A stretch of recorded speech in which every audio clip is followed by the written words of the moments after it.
Je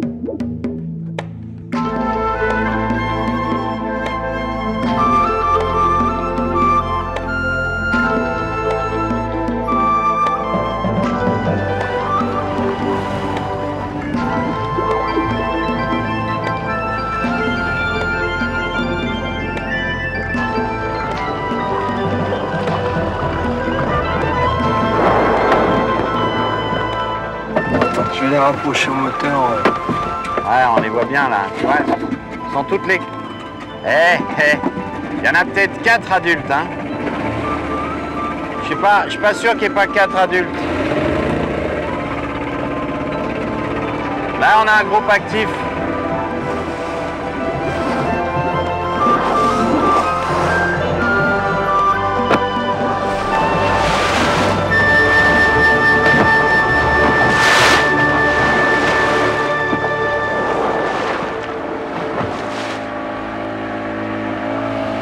Voilà, elle est blanche aussi la queue là, tu vois là. Regarde, c'est joli ça, regarde ça. Alors, mère baleineau. Mère baleineau, individu focal. Première escorte qui sort là. Voilà, première escorte avec son aileron nickel. Tu penses qu'il y a 2 mâles avec, tiens, regarde. Accrochu. Voilà, ça c'est celui qui arrivait en plus là. Ouais, la mère est là.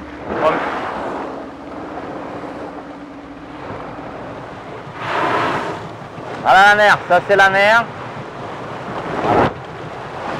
Je vous dis bien reçu. Vous contactez Moroni, vous rappelez contact établi. On rappelle le contact avec Moroni 205.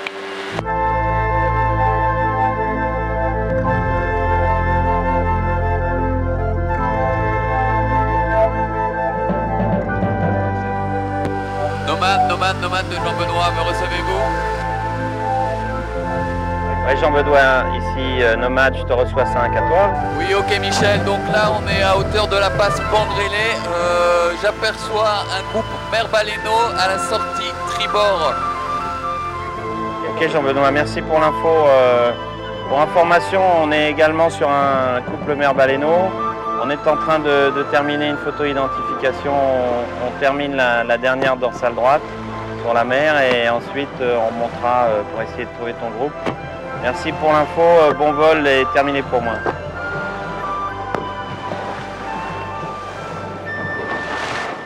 Elles sont quand même incroyables ces baleines, hein.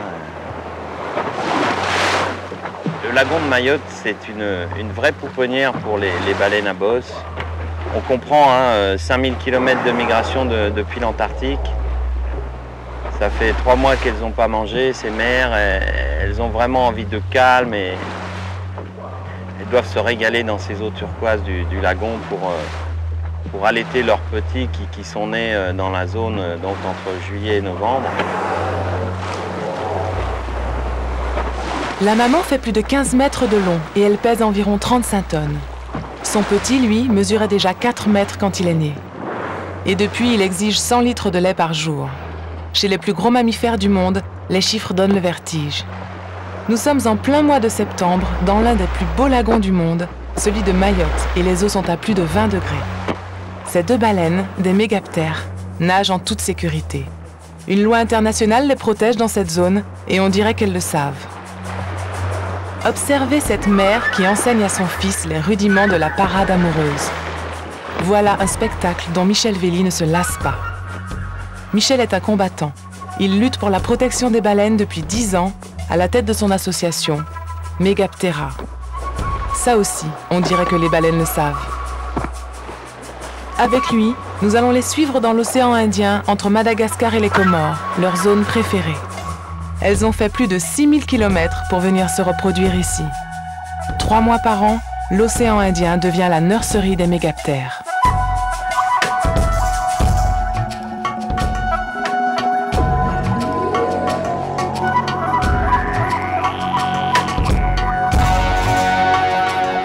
Les baleines ont le sens du rituel. Les premières arrivées sont toujours les femelles. Viennent ensuite les mâles, avec au moins 2 semaines de retard. Les mâles sont plus petits que les femelles, mais à l'âge adulte, ils font largement la taille d'un autobus. On les appelle des mégaptères parce que leurs grandes nageoires font penser à des ailes. La migration annuelle des baleines commence début avril. Elles quittent les eaux froides de l'Antarctique, où elles se nourrissaient, pour gagner les eaux chaudes de l'océan Indien. Trajet entre 6 et 8 000 km. Là, pendant 4 mois, elles ne pensent qu'à s'accoupler et à élever leurs petits. Elles vivent sur leurs réserves, sans s'alimenter, et repartiront se nourrir autour du pôle Sud, début octobre.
Là, j'écoute un chant de baleine à bosse que j'ai enregistré dans le parc marin de Mohéli, au large des îlots. On n'imagine pas qu'un animal puisse produire un son pareil. Et pourtant, c'est la réalité. Donc, le mâle est dans un canyon au large de l'île de Mohéli et il chante. Il émet un chant avec écho, là, c'est tellement fort, ça. Là, il faut vraiment faire écouter ça à un maximum de personnes. Il ne faut pas que ces baleines disparaissent, ce serait vraiment dommage.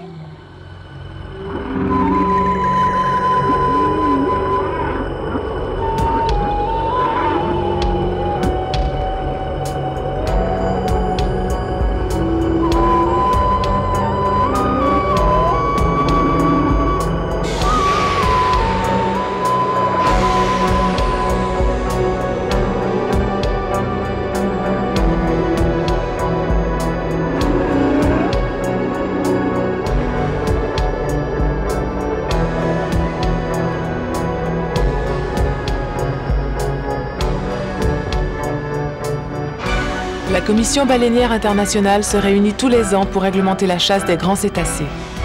En 1986, sous la pression des écologistes, elle a voté un moratoire. Celui-ci interdit totalement la chasse commerciale sur l'ensemble de la planète. Mais certains pays comme le Japon, la Norvège ou l'Islande n'ont jamais respecté cette interdiction. De plus, ils tentent régulièrement d'acheter les votes d'autres pays membres pour une reprise de la chasse. C'est le combat essentiel de Megaptera, la lutte du pot de terre.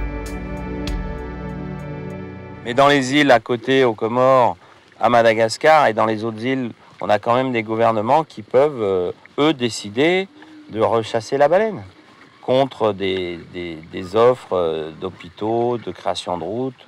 Enfin, on connaît le système de bailleurs de fonds. Et ce serait une catastrophe pour les baleines si d'un seul coup, il y avait suffisamment de membres qui décidaient qu'on reprenne la chasse. Donc, nous, on reste méfiants, on est vigilants et on fait une promotion de l'écotourisme, puisque l'écotourisme, c'est une activité qui génère des revenus. Et là, les enjeux, ils sont économiques. C'est pas une histoire de dire on va protéger les baleines parce que c'est des petits animaux ou des gros animaux sympas qui sont dans la mer. On veut pas qu'on y touche, tout ça. Bon, il y a ce côté-là. Mais là, maintenant, on est dans une société de marché. Et tout ça, ça représente énormément de revenus, des montants importants, tant pour la chasse que pour l'écotourisme baleinier. Pendant des années, la protection des baleines s'est heurtée à deux obstacles fondamentaux. D'une part son financement et d'autre part le fait qu'elle entraîne la disparition d'activités économiques et traditionnelles, source de revenus importants. Le développement de l'écotourisme permet de résoudre ce dilemme. Il propose une alternative économique à la chasse. Car les arguments des associations de protection des baleines ont du poids. L'activité liée à l'observation des baleines, le whale watching en anglais, progresse de 20% par an. En 2000, elle a généré plus d'1 milliard de dollars en chiffre d'affaires pour 10 millions de touristes. La chasse, elle, a rapporté moins de 100 millions sur les dernières années. Une baleine vivante rapporte donc plus qu'une baleine morte.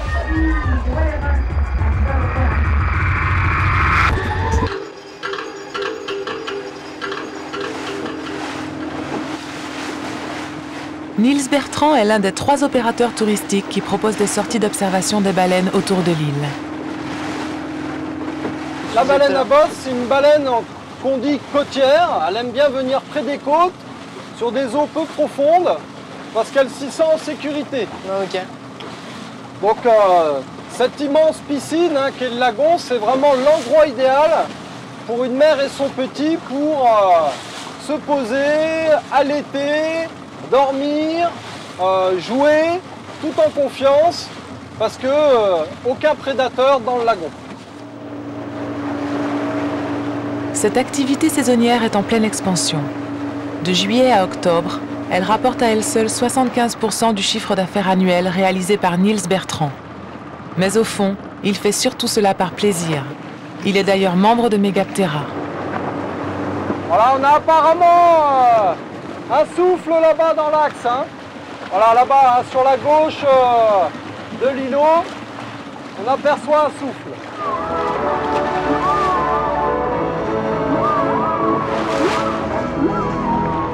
Voilà, là on se rapproche, on voit vraiment bien le baleineau en surface. On distingue la mer qui est vraiment sous la surface quasiment. C'est vraiment le repos, le câlin entre la mer et son petit.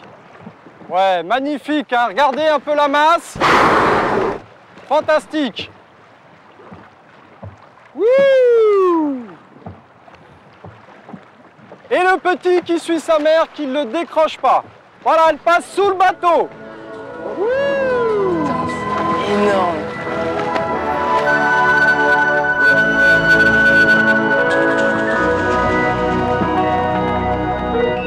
Je vais juste ramer un petit peu pour me replacer. Voilà, mais profitez-en parce qu'on est vraiment très bien placé là et on a la mer qui remonte.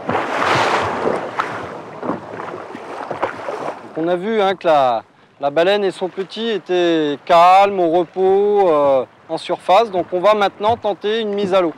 Il faudra être le plus silencieux possible. Donc on se prépare, on met ses palmes, son masque, son tuba.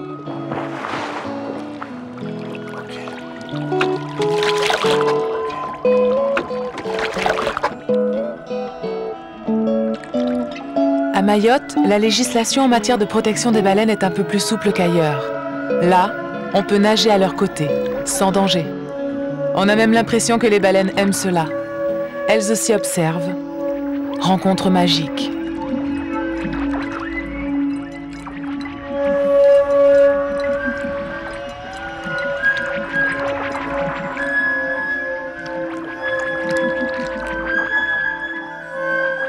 Ça n'est jamais indifférent, que ce soit avec les dauphins ou les baleines à bosse.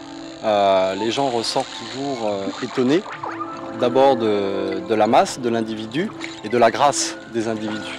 C'est vrai que quand l'approche se fait en douceur, tout en silence, on peut approcher les baleines d'assez près et ça permet de ressentir vraiment des grosses émotions auprès de ces animaux.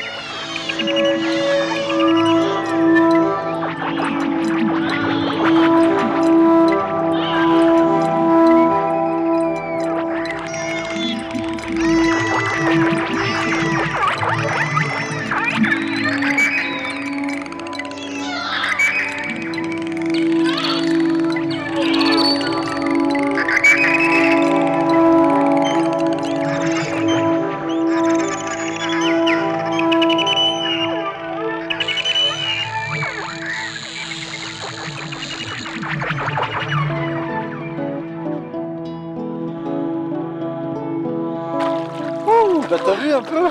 C'est magique, hein. T'as vu ça un peu?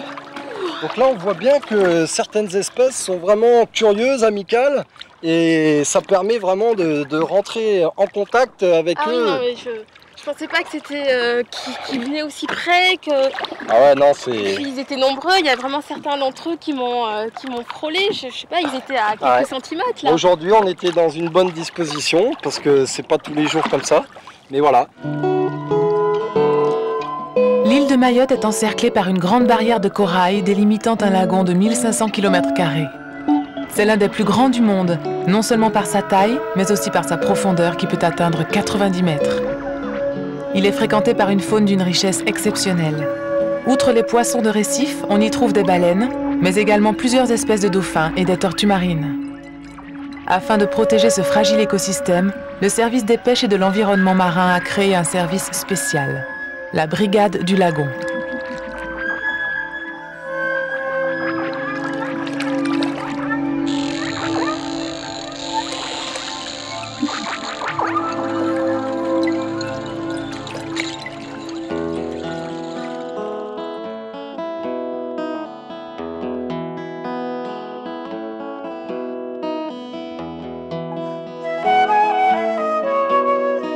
Dimanche matin, dans le port de Mamoudzou, la capitale de Mayotte, les hommes de la brigade embarquent pour une mission de surveillance. À bord, Jérémy Kiska, étudiant en océanologie à l'université de Calais. Le service des pêches l'a chargé de réaliser une étude sur le whale watching à Mayotte. Ok.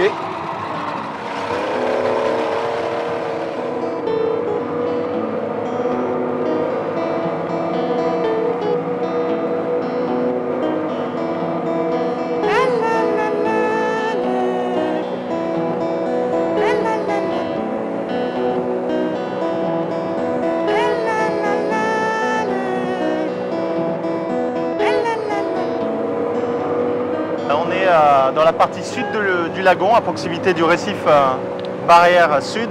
Donc là, on a un opérateur écotouristique. L'animal, il est à peu près à 150 mètres du bateau. Donc là, ils se mettent à la parallèle de la trajectoire de l'animal.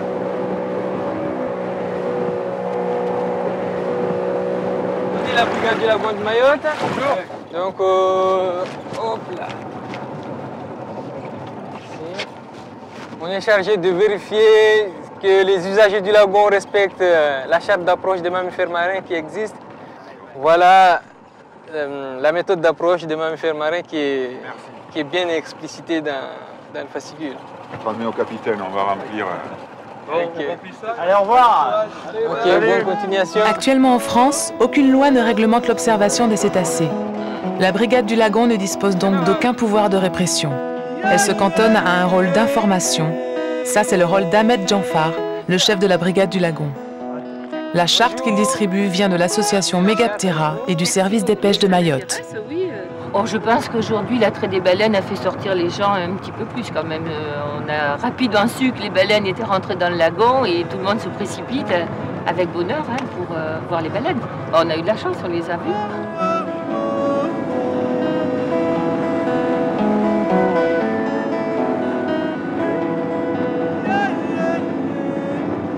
Et la démarche, ça a été d'embarquer avec des opérateurs écotouristiques, de voir leur manière d'approcher les animaux, d'observer également le comportement des touristes, des plaisanciers de manière générale, lorsqu'ils sortent en mer pour observer des mammifères marins, et en particulier les baleines à bosse.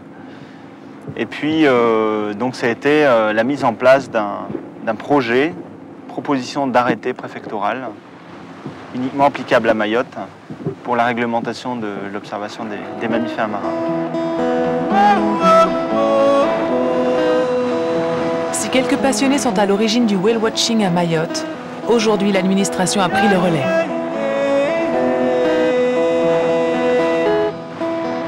Cet arrêté préfectoral aura force de loi. Il a suscité des débats houleux et devra s'accompagner de campagnes d'information, car il est impossible de mettre un gendarme derrière chaque bateau. Après une journée en mer en compagnie des baleines, Ahmed rapporte les données collectées à l'Observatoire des mammifères marins.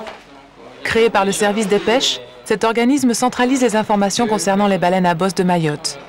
Il travaille en liaison avec la communauté scientifique internationale. Ok. Et le dernier alors, c'est quoi, c'est un dauphin? Non, c'est un dauphin. Un dauphin. Un des chiffres les plus intéressants qui a été tiré du bilan qu'on vient d'effectuer, c'est que la proportion de mères baleineaux parmi les observations totales qui sont effectuées, cette proportion, elle baisse de façon régulière et constante. Il n'y a pas encore de quoi s'alarmer vu que c'est un suivi qui est trop récent pour être fiable à 100%. On commence à se poser des questions sur quelles pourraient être les causes pour expliquer cette baisse de fréquentation. Alors ce qui vient à l'idée principalement, c'est un éventuel dérangement des cétacés qui serait dû un peu à l'essor des activités écotouristiques baleinières qui sont en pleine expansion depuis quelques années. Dans cette pouponnière que constitue le lagon de Mayotte, le développement d'un écotourisme baleinier reste délicat. Bien plus qu'à Sainte-Marie notamment, où les mégaptères sont plus nombreuses et moins fragiles.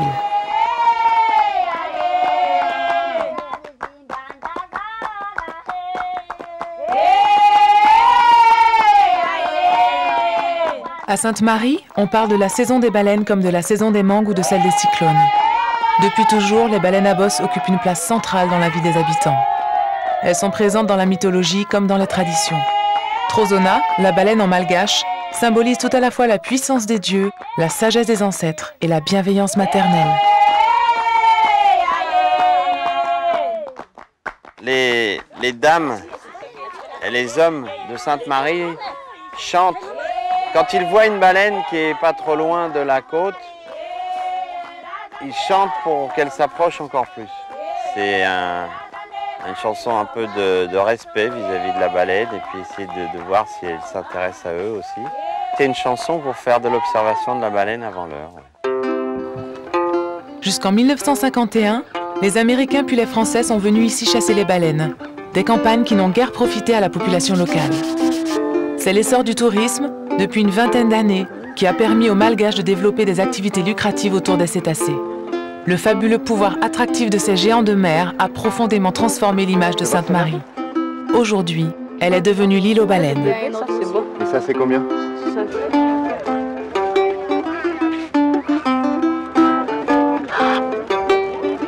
Les baleines remplissent les hôtels et attirent la clientèle des prestataires touristiques.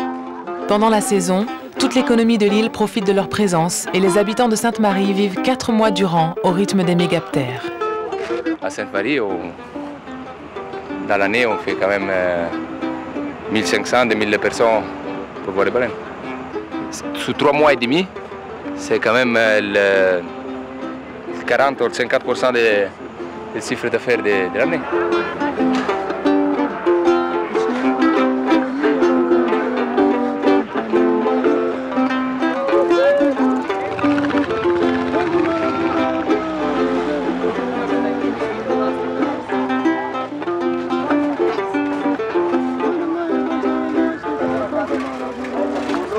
Avant, plutôt, on vivait avec l'essence des girofles et la vanille.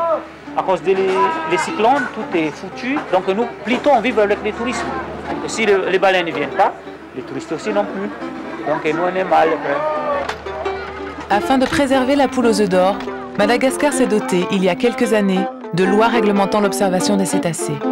Elle dispose à ce titre d'une longueur d'avance sur Mayotte. Ici, par exemple, il est strictement interdit de se mettre à l'eau avec les baleines. En revanche, à Madagascar, il n'y a pas de brigade du lagon pour contrôler ce qui se passe en mer.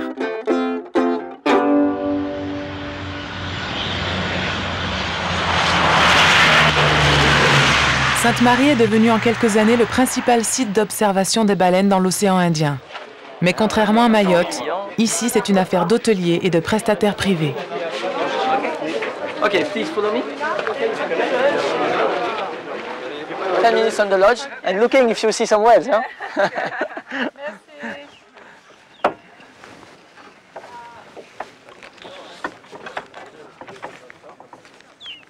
Ah bah là tu vois c'est vraiment des gens qui sont vraiment des passionnés là parce qu'ils viennent de faire apparemment un séjour, l'agence me disait un séjour en Alaska où ils ont vu des baleines Je pense qu'ils viennent ici aussi à la suite, ils suivent les migrations, au gré des migrations des cétacés, et viennent voir maintenant les baleines à bosse de Sainte-Marie.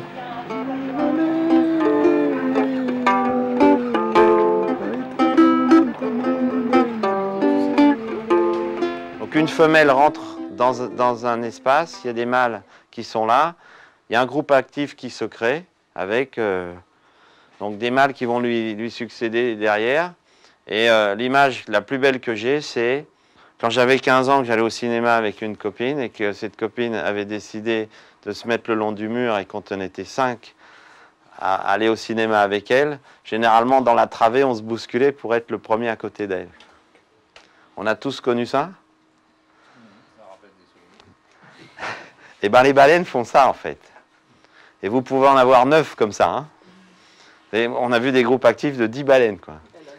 Et là, je peux vous dire que là, ça brasse, quoi. Alors, de temps en temps, vous en voyez un qui sort. Il y a 9 baleines, puis d'un seul coup, il n'y en a plus que 8. Puis si vous continuez, vous arrivez à 2, quoi. Puis à un moment donné, à 2, il n'y aura plus personne. Il sera sous l'eau, et là, merci, excusez-moi, on ferme. Un peu d'intimité, quoi.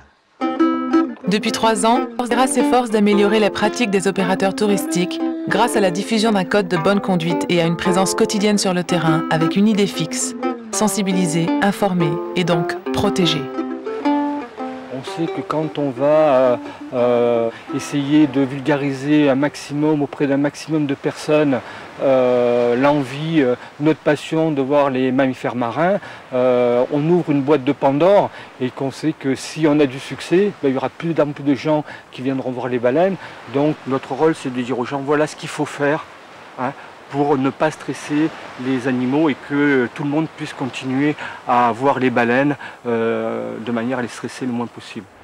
Donc moi c'est Charlotte, je connais quelques-uns d'entre vous, il me semble. Donc je fais partie de l'association Megaptera, qui est une association de loi 1901. Charlotte est éco-volontaire. Megaptera a placé ainsi une dizaine de jeunes bénévoles dans les plus grands hôtels de l'île. Charlotte a 24 ans. Elle était étudiante en psychologie dans une université parisienne, jusqu'à ce qu'elle rencontre les baleines de Sainte-Marie pendant un voyage familial. Le coup de foudre.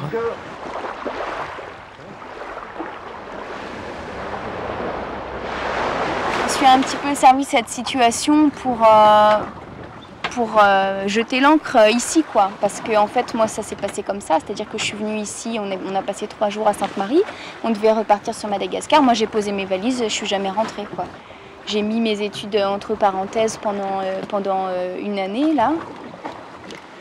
Parce que pour moi, c'est maintenant. Là, maintenant, j'ai l'occasion de faire des choses qui me passionnent. Et je pense qu'à 24 ans, réaliser ses rêves de cette façon, c'est pas donné à tout le monde et j'en profite à fond, quoi.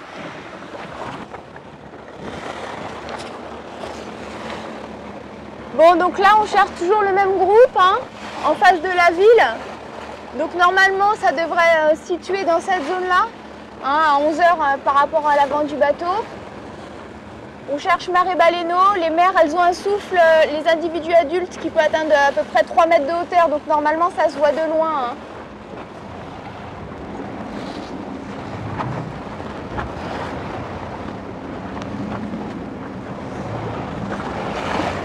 Donc là, c'est une zone normalement où on voit pas mal de baleines. Alors comme on voit aucun souffle hein, depuis un petit moment, on peut se dire que c'est possible qu'il y ait des mâles chanteurs. Hein. On est dans une zone de reproduction.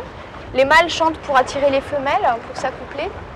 Donc on va mettre un hydrophone sous le bateau pour essayer de voir, surtout d'entendre, s'il y a des mâles qui chantent, ce qui expliquerait qu'ils soient, quand ils chantent, ils sont la tête en bas, la queue en l'air entre 2 eaux. Donc ils en sonde, donc on ne les voit pas. Ils peuvent rester plus de 30 minutes à chanter. Ouais, on les entend chanter. Je pense pas que ce soit celle-là parce que c'est loin. Vas-y. Ça a des couinements, enfin. C'est assez plaintif. Hein. Ouais. C'est des chants qui portent très très loin. Voilà, donc là, ce que vous entendez, c'est le chant propre à une baleine. Baleine!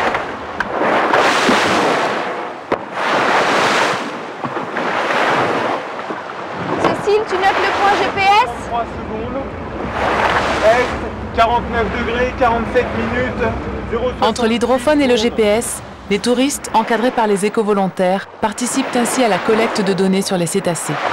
Du coup, le temps d'une sortie en mer, ils se transforment en scientifiques. Regarde ça, magnifique. Extra. J'ai rencontré des gens encore plus fondus que moi par rapport aux baleines, des gens qui m'ont appris énormément de choses, ce qui n'a fait que redoubler l'intérêt qu'on a par rapport à ces animaux. C'est ça qu'on essaye de faire aussi avec les touristes. On essaye de que ça ne reste pas un rêve et une baleine comme celle sur le Selcerébos là qu'on voit avec sa grosse bosse, que ça prenne corps. Les gens ici, on essaie de leur transmettre notre passion. Ah, la queue grandiose. Donc là, groupe actif, tu peux avoir en fait, normalement tu as une femelle, d'accord, et tu as des mâles qui tournent autour et qui essaient de la convoiter. Il n'y avait pas de baleineaux là, non? Ils étaient tous gros, non? Écoute, j'ai pas vu de baleineaux. Si jamais il y a un baleineau, de toute façon, tu vas voir la mer frapper de la caudale et refuser les avances des mâles, quoi. Mais tu vois, quand tu as cette espèce de bouillon en surface, que ça monte, ça descend, ça vire, ça tourne, c'est ce qu'on appelle groupe actif de surface. Génial, la queue.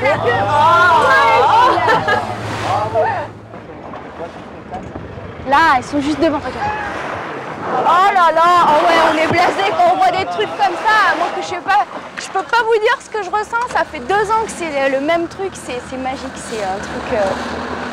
C'est pas possible d'exprimer le sentiment que ces animaux ils peuvent procurer aux gens, quoi. Et c'est à chaque fois la même chose. Il y a des gens qui me disent des fois, mais vous en voyez jamais des baleines ou ça vous fait ça à chaque fois? Moi, ça me fait ça à chaque fois.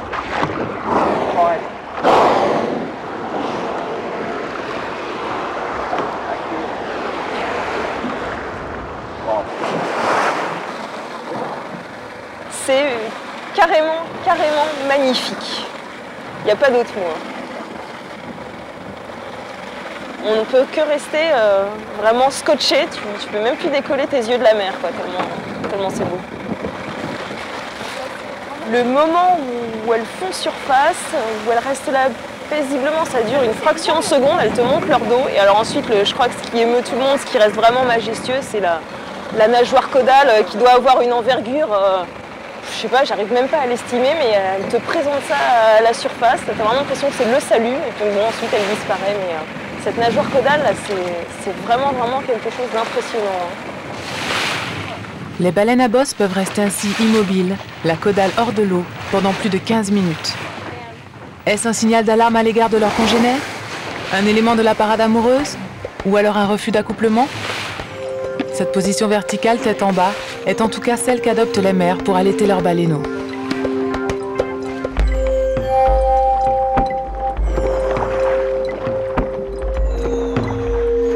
Chaque jour, les touristes rentrent émerveillés de leur rencontre avec les baleines.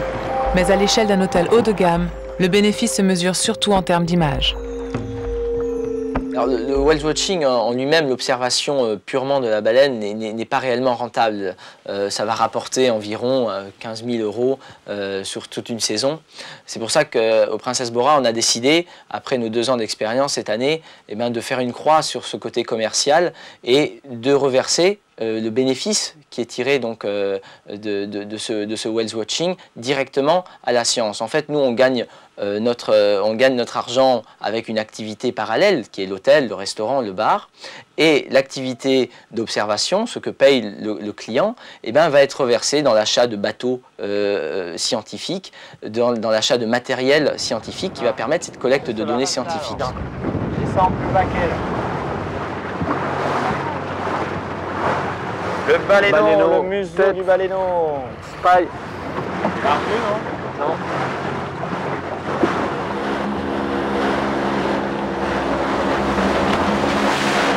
Moi, j'ai une base de formation scientifique puisque je suis vétérinaire, mais j'applique des protocoles que d'autres scientifiques ont mis au point.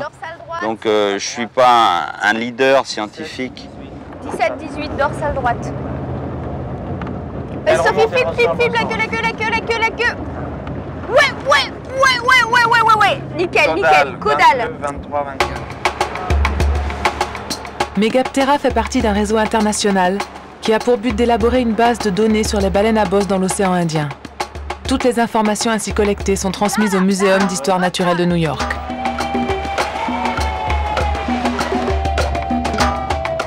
Les résultats de ces recherches sont publiés et transmis à la Commission baleinière internationale.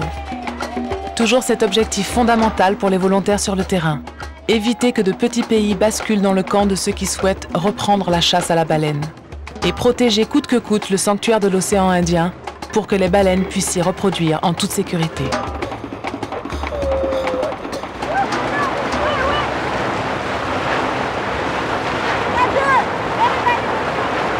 Là, Michel, vas-y, shoot. C'est quel individu Dorsale droite. Là, c'est l'aileron arrondi, c'est individu 3, c'est celui qui est arrivé en dernier, tu vois. Il est vachement plat. Attends, il sort là, il sort. Vas-y. Ouais, c'est bon. Alors, c'est là combien alors 7, 8, 9 et 10. Dorsale droite, vas-y, caudale.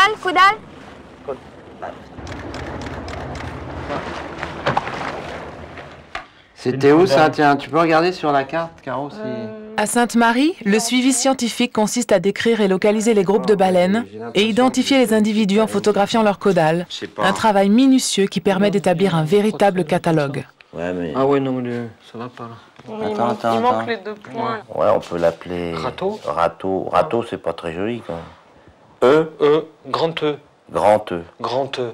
Eureka. Eureka, c'est pas mal. C'est un beau nom, tiens. Ouais, Eureka, c'est pas mal, non? Allez, c'est parti pour Eureka. Sympa, ça. La famille s'agrandit. Eureka va rejoindre Batman, La Buse et Carnaval sur l'album photo des baleines de Sainte-Marie. Il sera ensuite comparé avec d'autres catalogues pour mesurer la fidélité des baleines à leur site de reproduction. C'est ainsi qu'une baleine identifiée ici a été retrouvée à Mohéli, 800 km plus loin, l'année suivante.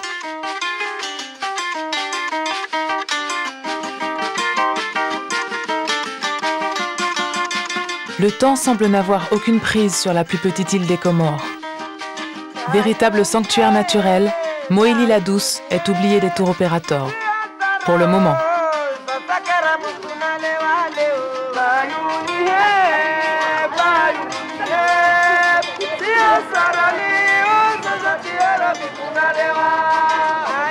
Mohéli, c'est vrai coup de cœur parce que bon, c'est vrai qu'à paradoxalement, on est content qu'il n'y ait pas trop non plus d'activités modernes qui font que le milieu reste encore très, très naturel.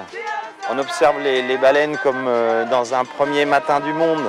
C'est l'ambiance premier matin du monde ici. Le petit village de Niumashwa s'éveille doucement.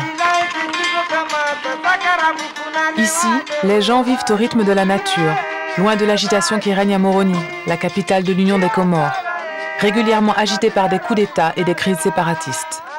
Une situation chaotique permanente qui freine toute tentative de développement de l'archipel. Oubliée du monde, la petite île de Mohéli ne peut compter que sur elle-même. Ici, les gens manquent de tout. La grande majorité d'entre eux vit en dessous du seuil de pauvreté.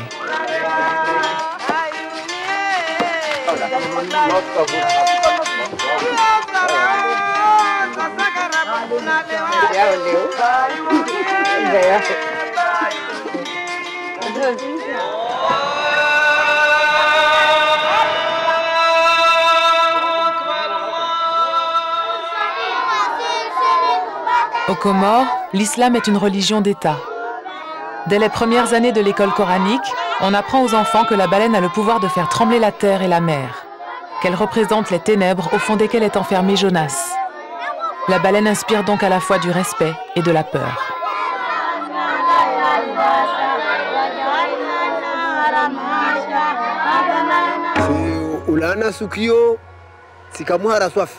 Kamal Ali Ben Sidi se souvient encore de la plus belle peur de sa vie.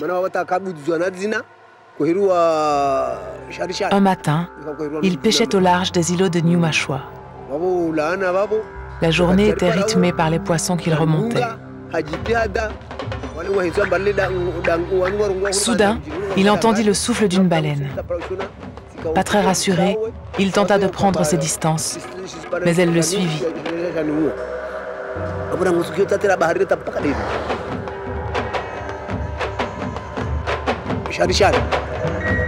Et brusquement, elle sauta juste à côté de sa pirogue. Terrorisé par l'animal, il jura devant Dieu que jusqu'à la fin de ses jours, il n'irait plus jamais en mer. Pour le moment, il tient promesse. À Moélie, on ne plaisante ni avec Dieu, ni avec les baleines.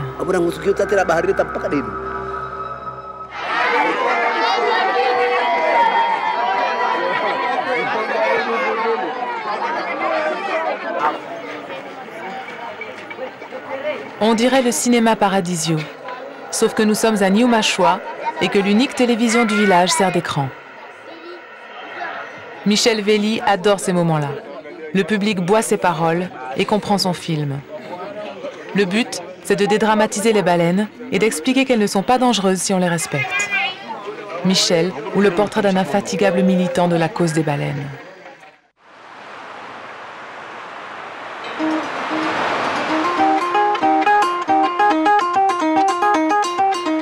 Comment tu t'appelles? Ça mange quoi les baleines? Je ne sais pas. Ça mange les gens? Ça mange pas les gens, hein? Voilà, ça mange des petits, juste des petites crevettes comme ça.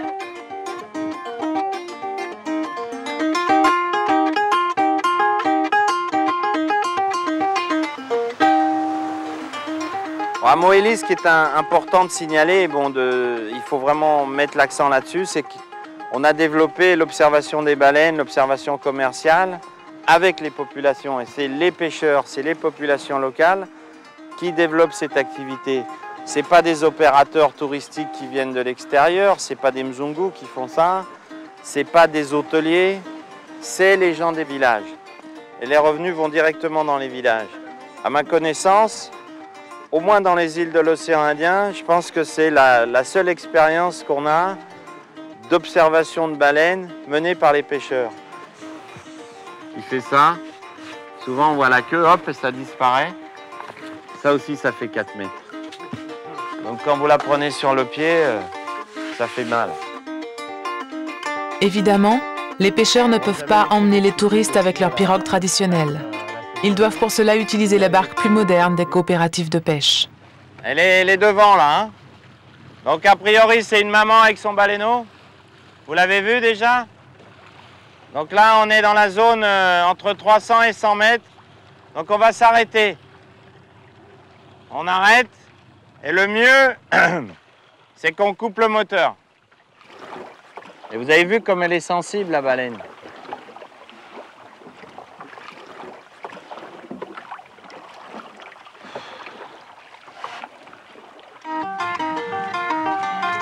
Je vous présente Abtouahir.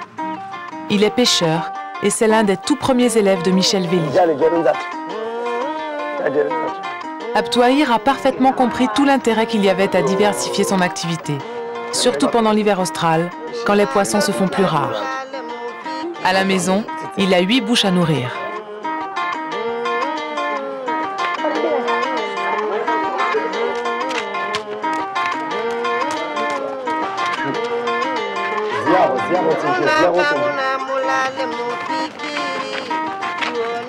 Quatre mois par an, Abtouahir loue sa barque et emmène des touristes pour observer les baleines.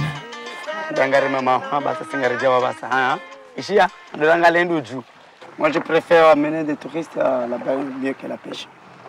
Ça rapporte beaucoup, c'est mieux. Parce que la pêche, un jour, on peut faire même un mois sans gagner quelque chose. Puisque les poissons, ce ne sont pas des poissons quotidiens, mais c'est des poissons momentanément. Surtout les thons, les bonites, ce sont des poissons voyageurs qui passent. Un jour, il vient, un jour.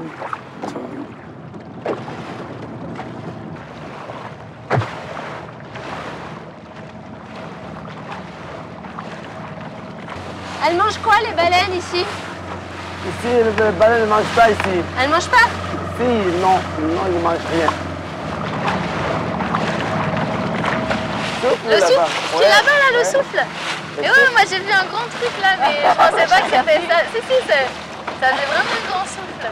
C'est tellement dingue. Regarde. Eh oui, super. Ça c'est la maman. C'est la maman. À Moélie, comme à Mayotte et à Sainte-Marie, L'approche en douceur doit se faire à la rame, moteur coupé. Séverine, vous voulez aller nager un peu avec la baleine? T'es sûr que c'est pas méchant? C'est pas méchant, il n'est pas méchant la baleine. Nager avec les baleines est autorisé. C'est même le moment fort de la rencontre. Mais ce jour-là, la baleine en a décidé autrement.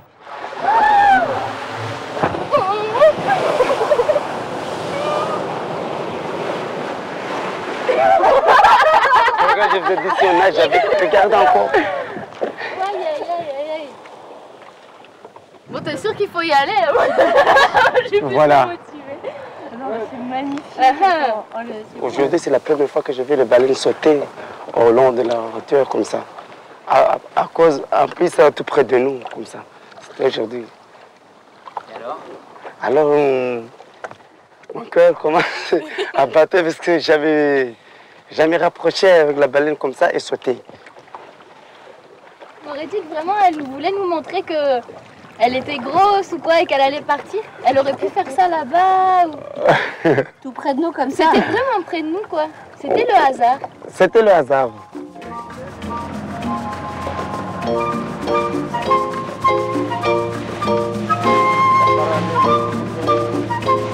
Impressionnés par ces sauts, Carole et Séverine renoncent à se mettre à l'eau. Mais la journée n'est pas terminée et les baleines, nombreuses autour des îlots, leur réservent une autre surprise. Un groupe actif de 9 individus s'est lancé dans une course folle, à presque 10 nœuds. Pendant des heures, la femelle est talonnée par 8 mâles déchaînés, complètement indifférents à l'égard de l'embarcation qui les suit. Vous avez la dorsale pendant qu'elle bougeait?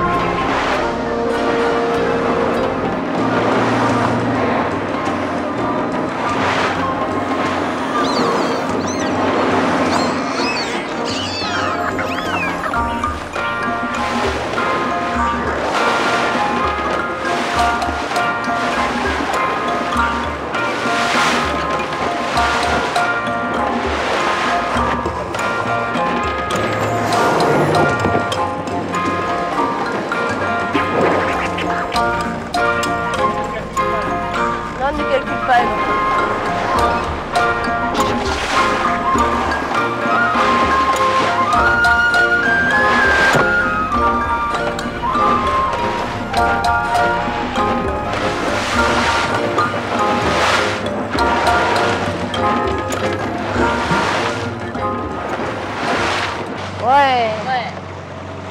Là. Oh. Oh là là, on voit tous les détails. Oh là là là là. Oh.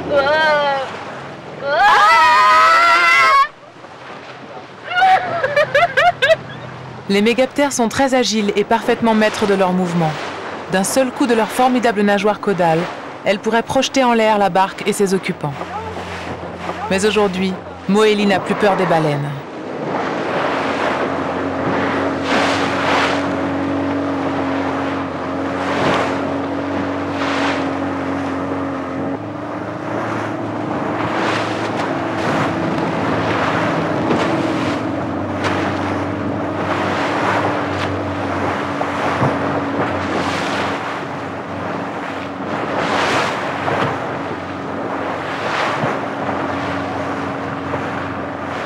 On est nés, nous, avec la découverte des cétacés dans leur milieu. C'est vraiment une science nouvelle, c'est un truc fabuleux. On a découvert ces bestioles.